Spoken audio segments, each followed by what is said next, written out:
السلام علیکم ورحمۃ اللہ وبرکاتہ۔ نحمدہ ونصلی ونسلم علی رسولہ الکریم وعلی آلہ واصحابہ اجمعین، اما بعد۔ دینیات کورس میں مسائل کے بیان میں بہار شریعت کا دوسرا حصہ پڑھایا جا رہا ہے۔ بہار شریعت کے دوسرے حصے میں طہارت کے تمام مسائل آ گئے ہیں۔ وضو، غسل، تیمم، نجاستوں کی پہچان، کپڑے یا جسم پر نجاستیں لگ جائیں تو ان کو پاک کرنے کے طریقے، یہ ساری چیزیں جو پاکی اور صفائی و ستھرائی سے متعلق ہیں سب اس میں آ گئی ہیں۔ جب اب یہ دوسرا حصہ آپ مکمل پڑھ لیں گے تو تمام مسائل آپ کو معلوم ہو جائیں گے۔ وضو کی سنتیں آج پڑھنا ہے۔ بسم اللہ الرحمن الرحیم۔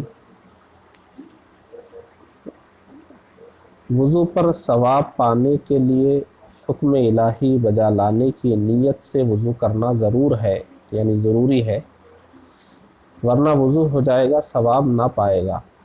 یعنی آپ چاہتے ہیں وضو بھی ہو جائے اور ثواب بھی مل جائے، تو اللہ کا حکم ادا کرنے کی نیت سے آپ وضو کریں گے تو ثواب بھی مل جائے گا۔ وضو ہونے کے لیے نیت ضروری نہیں ہے، وضو تو بغیر نیت کے بھی ہو جاتا ہے، البتہ اس وضو پر ثواب ملے اس کے لیے نیت ضروری ہے۔ سب سے پہلے وضو کی سنتیں آپ دیکھ لیجئے سرسری طور پر، پھر اس کی تفصیلات یہاں پر بیان ہوں گی۔ دیکھیے وضو کی سنتیں یہاں پر مختصراً وضو کی 16 سنتیں بیان ہو رہی ہیں۔ چونکہ یہ عوام کے لیے ہے اس لیے بہت زیادہ گہرائی میں گئے بغیر یہاں پر ایک عدد متعین کر دیا گیا ہے۔ وضو میں 16 سنتیں ہیں، آپ ان کو یاد رکھیں۔ نمبر 1، نیت کرنا۔ وضو کی نیت کرنا یہ سنت ہے۔ نمبر 2، بسم اللہ شریف پڑھ کر شروع کرنا۔ آپ بسم اللہ الرحمن الرحیم پڑھیے یا اتوضأ بسم اللہ الرحمن الرحیم پڑھیے، یہ دونوں بھی صورتیں ہو سکتی ہیں۔ نمبر 3، پہلے دونوں ہاتھوں کو گٹھوں تک 3 بار دھونا۔ نمبر 4، مسواک کرنا۔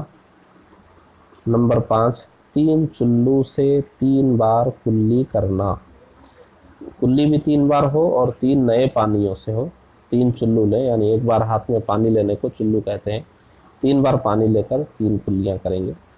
ایک ہی بار پانی لے کر اسی سے 3 کلیاں نہیں کریں گے، آپ دونوں ہاتھوں میں پانی بھر لیں گے اور تھوڑا سا لیں گے کلی کریں گے، پھر تھوڑا سا لیں گے، پھر تھوڑا سا لیں گے، وہ ایک ہی بار میں 3 کلیاں کریں گے، سنت ادا نہیں ہوگی۔ 3 بار الگ الگ طریقے سے پانی لیں اور کلی کریں۔ نمبر 6، 3 بار ناک میں پانی چڑھانا۔ نمبر 7، داہنے ہاتھ سے کلی کرنا اور ناک میں پانی چڑھانا، داہنا ہاتھ یعنی سیدھا ہاتھ۔ نمبر 8، بائیں ہاتھ سے ناک صاف کرنا۔ نمبر 9، منہ دھوتے وقت داڑھی کا خلال کرنا۔ نمبر 10، ہاتھ پاؤں کی انگلیوں کا خلال کرنا۔ نمبر 11، جو اعضاء دھونے کے ہیں ان کو 3 بار دھونا۔ نمبر 12، پورے سر کا ایک بار مسح کرنا۔ چوتھائی سر کا مسح فرض ہے اور پورے سر کا مسح ایک بار کرنا سنت ہے۔ نمبر 13، کانوں کا مسح کرنا۔ نمبر 14، ترتیب سے وضو کرنا کہ پہلے منہ اور پھر ہاتھ دھوئے، پھر سر کا مسح کرے، پھر پاؤں دھوئے۔ نمبر 15، داڑھی کے جو بال منہ کے دائرے سے نیچے ہیں ان کا مسح کرنا۔ نمبر 16، اعضاء کو اس طرح دھونا کہ پہلے والا عضو سوکھنے نہ پائے کہ دوسرا دھونے لگ جائے، یعنی 2 اعضاء کو دھونے میں بہت لمبا فاصلہ نہ رکھیں۔ اس میں دیکھیے کانوں کا مسح آ گیا، لیکن گردن کا مسا نہیں آیا. تو اس میں بہت ساری چیزیں آپ دیکھیں گے کہ یہ نہیں آئی، یہ نہیں آئی، تو وہ آگے مستحب بات میں آنے والی ہے. یہاں صرف سنتیں بیان ہو رہی. پہلے ہم نے فرائض بیان کیے، اب سنتیں پڑھا رہے ہیں، پھر مستحبات بتائیں گے. تو فرائض، جو چیز فرائض میں نہیں آئی وہ یہاں سنتوں میں ہوگی، یا سنتوں میں نہیں آئی مستحبات میں ہوگی. اور فرائض میں بھی نہ آئے، سنتوں میں بھی نہ آئے، مستحبات میں بھی نہ آئے، مگر آپ کے وضو میں وہ ہو تو اس کو نکال دیجئے، اس کی کوئی حیثیت نہیں ہے. تو کچھ چیزیں نہ آئی ہو تو اس کے لیے خوفزدہ نہ ہو، آگے مستحبات میں بھی کچھ آنے والی ہے. جب تینوں آپ پڑھ لیں گے تو آپ کو اپنا وضو مکمل طریقے سے سمجھ میں آئے گا. ہم جو کر رہے ہیں وہ جو بھی کام ہے وہ فرض ہے یا سنت ہے یا مستحب ہے، یہ سمجھ میں آئے گا. تو یہ مختصراً سنتوں کو ہم نے شمار کرا دیا. اب اس کی تفصیل آپ بہار شریعت میں دیکھیں.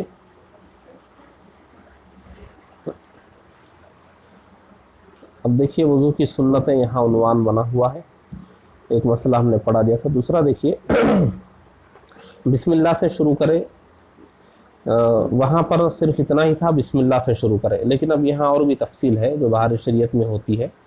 یہ تفصیل سنیں گے پوری بات آپ کو سمجھ میں آئے گی. بسم اللہ سے شروع کرے، اور اگر وضو سے پہلے استنجا کرے تو قبل استنجے کے بھی بسم اللہ کہے. یعنی استنجا کا مطلب یہ ہے کہ آپ وضو سے پہلے چاہتے ہیں کہ آپ اپنے شرمگاہ کو دھو لیں.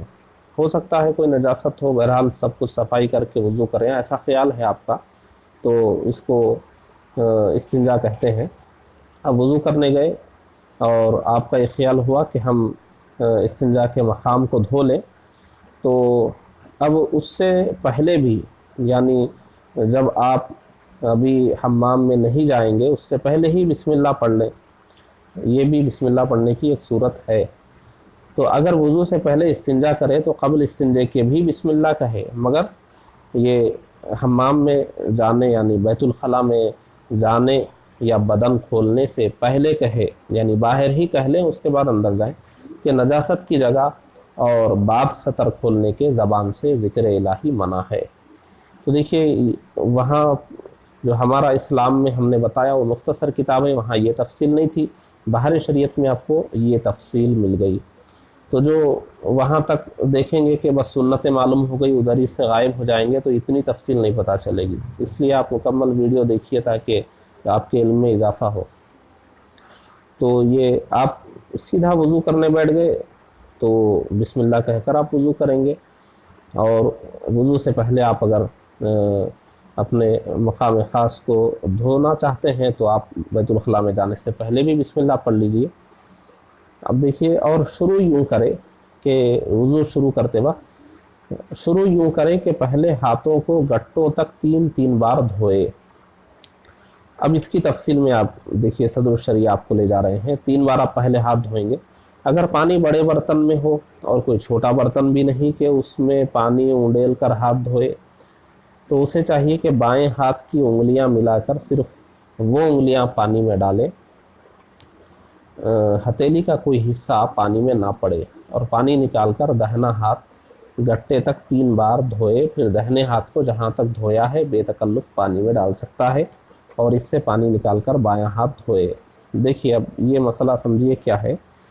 کبھی ہم ایسی مجبوری میں ہوتے ہیں کہ بڑے سے ٹب میں پانی ہے، یا ایک بہت بڑی بکیٹ میں بالٹی میں پانی ہے، یا کوئی بھی ایسا بڑا ظرف ہے جس میں پانی ہے، اور چھوٹا جگ مگ وغیرہ گلاس کچھ بھی وہاں نہیں ہے کہ اب ہم اس کو اتنا بڑا ہے کہ اس کو جھکا کر پانی گرا بھی نہیں سکتے کہ ہاتھ دھو لیں، اور کوئی دوسرا چھوٹا برتن بھی نہیں کہ اس میں سے نکال کر ہاتھ دھو سکیں. اب ہم کو اسی میں ہاتھ ڈالنا پڑ رہا ہے مجبوراً. تو اب آپ یوں ہی ہاتھ ڈال دیں گے تو وہ طریقہ نہیں ہے، بلکہ اس کا طریقہ کیا ہے. دیکھیے، جو بایاں ہاتھ ہے یعنی الٹا ہاتھ، اس کی صرف انگلیاں، ہتھیلی نہیں، صرف انگلیوں سے انگلیاں ڈال کر پانی سیدھے ہاتھ پر گرائیں گے، اور سیدھا ہاتھ پورے اچھی طرح ہم دھل لیں گے. اس کے بعد سیدھا ہاتھ جہاں تک دھلے ہیں اتنا ڈال کر ہم بایاں ہاتھ دھل لیں گے. تو اس طرح اتنی اجازت ملتی ہے. اب آپ کے ہاتھ دھلے ہوئے ہو گئے.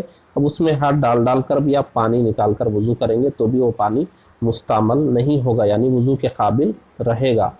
اگر آپ ایسا نہیں کریں گے، سیدھے اپنے ہاتھ ڈال دیں گے اس میں، تو پانی وضو کے قابل نہیں رہے گا.